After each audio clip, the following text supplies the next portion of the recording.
লোকসভা নির্বাচনে নির্ঘণ্ট প্রকাশ হয়ে গিয়েছে। লোকসভা নির্বাচন হোক বা বিধানসভা নির্বাচন, যে কোনো নির্বাচনেই এমসিসি অর্থাৎ আদর্শ আচরণবিধির প্রসঙ্গ আসে।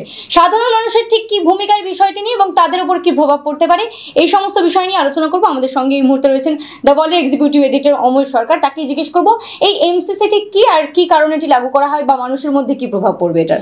এটা মূলত এটার পুরো কথাটি হচ্ছে model code of conduct, Bangla করলে হচ্ছে আদর্শ আচরণবিধি, এবং এটা করা হয়েছে রাজনৈতিক দল এবং প্রার্থীদের জন্য। 1996 সালে ভারতের নির্বাচন কমিশন প্রথম রাজনৈতিক দলগুলির সঙ্গে কথা বলে একটা মডেল কোড অফ কন্ডাক্ট তৈরি করে। কিন্তু আমাদের একটা জিনিস জানতে হবে যে এটা রাজনৈতিক দলের জন্য করলেও ভোট ঘোষণার পর থেকে কিন্তু এটা সকলের ক্ষেত্রে অ্যাপ্লিকেবল। অর্থাৎ যিনি সরকারি অফিসে চাকরি করেন তাকেও সরকারের ওপর কতগুলো বিধিনিষেধ আছে, যে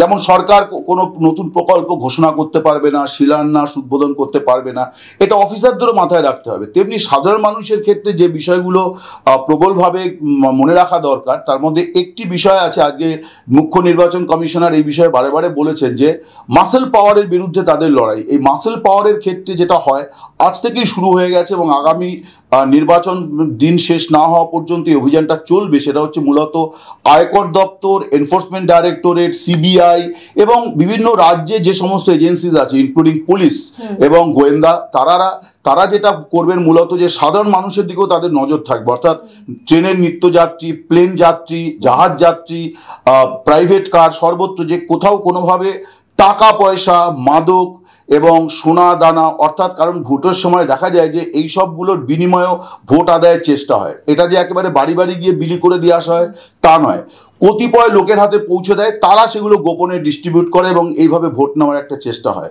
ফলে সাধারণ মানুষকে যে বিষয়টা সবচেয়ে বেশি সতর্ক থাকতে হবে, যারা বিশেষ করে নিরীহ মানুষ, যে আপনি যদি মোটা অঙ্কের নগদ ক্যাশ টাকা ক্যারি করেন তাহলে আপনাকে উপযুক্ত নথিপত্র রাখতে হবে সঙ্গে।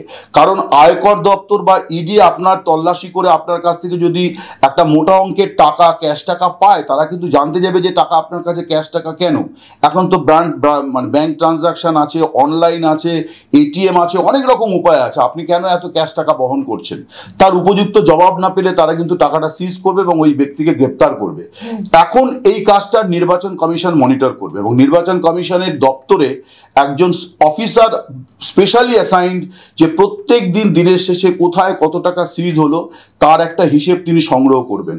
2019-এর ভোটে যেটা দেখা গিয়েছিল, প্রায় 3,500 কোটি টাকা ব্ল্যাক মানি নির্বাচন কমিশন উদ্ধার করেছিল। তার কারণ এই টাকাগুলো, তার মানে বোঝা যাচ্ছে যে একটা বিপুল পরিমাণ টাকা যেটা অবৈধভাবে মানুষের মধ্যে বিলি করা হয় ভোট পাওয়ার জন্য, সেইটা যেটা ধরা পড়েছে সেটা তো নয় বিলি করা গেল না, কিন্তু আমরা কেউ জানি না যে বাস্তবে কত টাকা বিলি বন্টন হয়েছিল।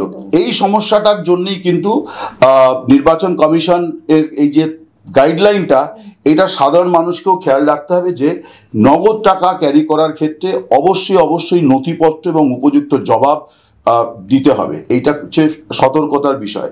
এছাড়া রাজনৈতিক দলগুলো এবং সরকারের ক্ষেত্রে একটা তো আমি বললাম, এছাড়া কতগুলো জেনারেল গাইডলাইন আছে। যে এই যে আজকে ভোট ঘোষণা হয়ে গেল, অর্থাৎ জনসভা, পথসভা কোনো কিছু করার ক্ষেত্রে কোনো দল কিন্তু এখন আর স্বাধীনভাবে সিদ্ধান্ত নিতে পারবে না, সরকারের বা প্রশাসনের পারমিশন ছাড়া হবে না।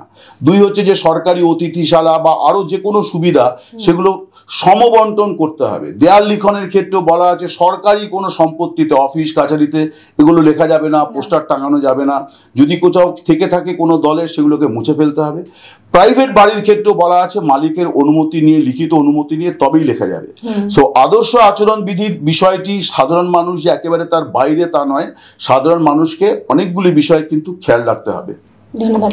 7 দফা হবে নির্বাচন এবং তারই সঙ্গে আদর্শ আচরণবিধি আজ থেকেই লাগু হয়ে গেল। 4 তারিখে গণনা এবং তার আগে 1 তারিখ পর্যন্ত নির্বাচন চলবে। আগামী দিনে অন্যান্য সব খবরের জন্য চোখ রাখুন দ্য ওয়ালে, কারণ খবর এখন এখানে।